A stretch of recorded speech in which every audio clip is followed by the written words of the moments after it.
calon baru, yaitu Komisaris Jenderal Polisi Dr. Andes Badrodin Haiti untuk mendapatkan persetujuan Dewan Perwakilan Rakyat sebagai Kapolri.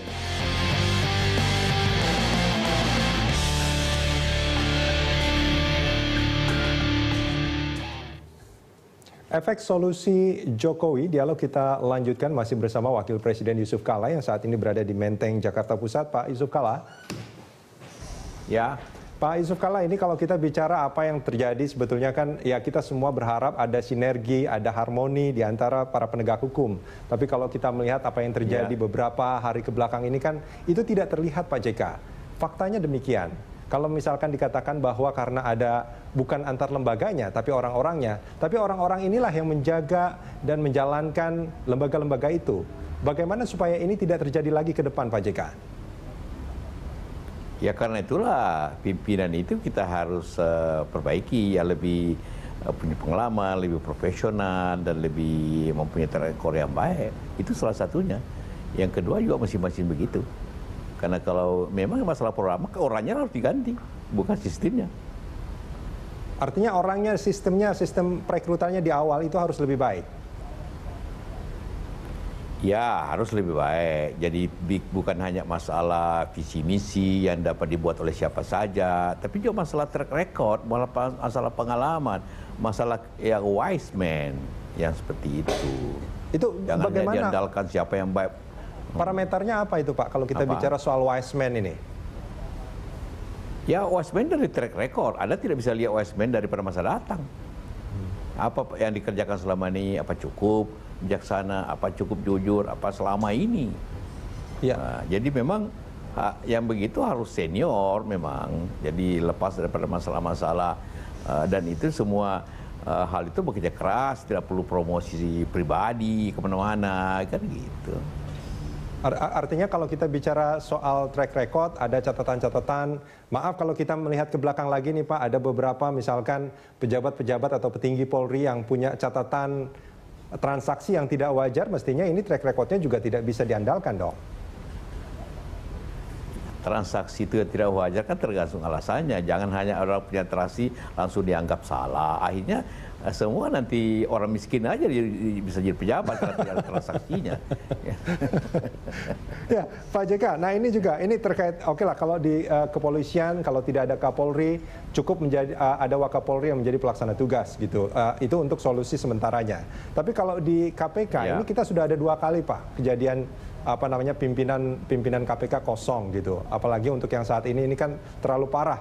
Apakah mungkin dibuat satu apa namanya aturan imunitas selama mereka bertugas, misalkan apa namanya di masa tugas mereka tidak diungkit-ungkit kasus-kasus yang mereka lakukan sebelum mereka menjabat sebagai pimpinan KPK?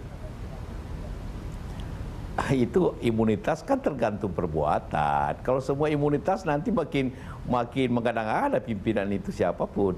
Ya presiden saja, wakil presiden diperiksa oleh KPK. Masa pimpinan KPK tidak boleh diperiksa apa-apa? Ya kan tidak wajar kan. Jadi karena itu dianggaplah jangan berlindung di batas impunitas. Harus berlindung di pada kejujuran. Ya, artinya seperti yang Pak JK katakan tadi kan sebetulnya tidak ada malaikat di dunia ini. Artinya kalau misalkan mereka pernah buat salah sebelum mereka menjadi pimpinan KPK, bukankah ini juga akan mengganggu tugas mereka pada saat menjadi pimpinan? Itulah gunanya dipilih yang baik. Itulah gunanya pastilah. Itu artinya kalau sebelum dia menjabat kemudian ternyata tidak, berarti pasti dia bohong waktu fit and proper. Itu kesalahan pertama, berbohong. Karena pasti ditanya apa pernah berbuat kriminal, tidak. Apa berbuat, tidak. Ya ternyata berbuat, berarti sudah jelas dia berbohong. Oh, harus dihukum. Nah, untuk mencegah bahwa orang yang berbohong ini untuk menjadi pimpinan KPK mungkin ada baiknya dilakukan tes kebohongan juga pada saat proses seleksi itu mungkin Pak JK ya. Itu masalah teknis lah itu. Ya, Pak JK. Nah, tadi kan juga ditanyakan oleh Pak Bambang Widodo Umar soal perlukah dilakukan sebuah tata kelola yang lebih efisien, yang lebih diakui oleh para penegak hukum, lembaga-lembaga penegak hukum. Sebetulnya kan sudah ada MOU di antara mereka ini, Pak JK.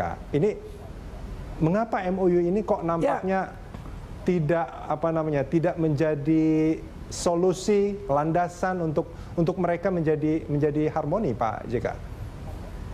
Ya sekali lagi saya katakan ini kan bukan masalah kelembagaan, masalah tindakan subjektif daripada orang-orang kan, sehingga terjadilah seperti ini.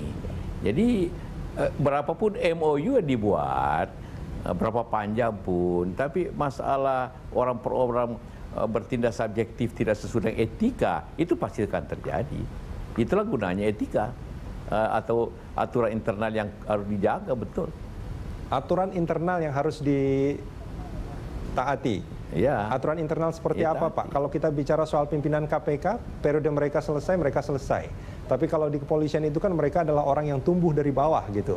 Sangat mungkin ketika mereka besar, menjadi perwira tinggi, bahkan menjadi calon Kapolri, itu juga mereka adalah orang-orang yang sama sebetulnya kan? Bagaimana supaya aturan-aturan internal ini bisa menjadi solusi? Maksudnya aturan internal di mana? Ya, kalau Anda mengatakan bahwa aturan internal itu harusnya menjadi menjadi patokan bagi mereka untuk bertindak. Kalau kita bicara soal pimpinan KPK ini kan periodenya selesai, mereka sudah tidak ada lagi di KPK.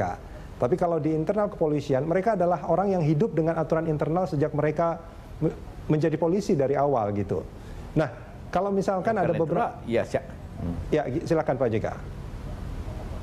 Ya karena itulah.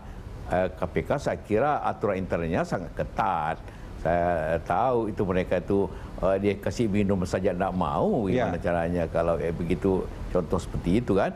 Apalagi yang lain, ketemu orang tidak boleh, dan lain-lainnya. Itu yang harus ditaati seperti itu sebenarnya. Aturan-aturan seperti itu. Apakah menurut Anda kepolisian juga harusnya memiliki aturan yang ketat seperti itu juga, Pak? Oh pasti semua lembaga, kepolisian, kejaksaan, tentara, semua ada aturan disiplinnya, dan itu pasti semua tertulis. Enggak, maksud saya, apakah menurut Anda dalam upaya pemberantasan korupsi ini, apakah kepolisian dan juga kejaksaan mestinya punya aturan yang sangat ketat seperti apa yang berlaku di KPK? Ya, pasti, tapi karena begini, kenapa KPK lebih ketat? Karena dia mempunyai kekuasaan yang sangat luas. Otomatis agar jangan semena-mena mempergunakan kekuasaan itu, maka aturan internalnya ketat. Kan gitu kan? You bisa sadap orang. Kalau tiba-tiba dia sadap saja pacarnya gimana? Atau disadap orang lain, atau macam-macam. Jadi aturan internal. Dia hukumannya tidak SP3-nya. Jangan tidak boleh main kalau salah gitu, contohnya seperti itu.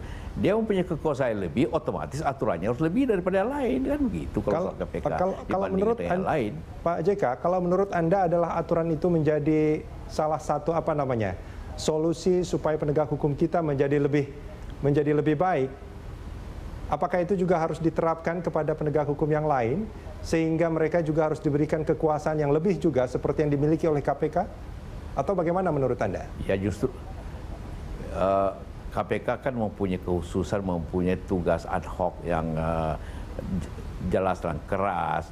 Kalau kepolisian kan bukan hanya urus korupsi, urus lalu lintas, urus SIM, urus lainnya, urus pencuri, karena ketertiban umum.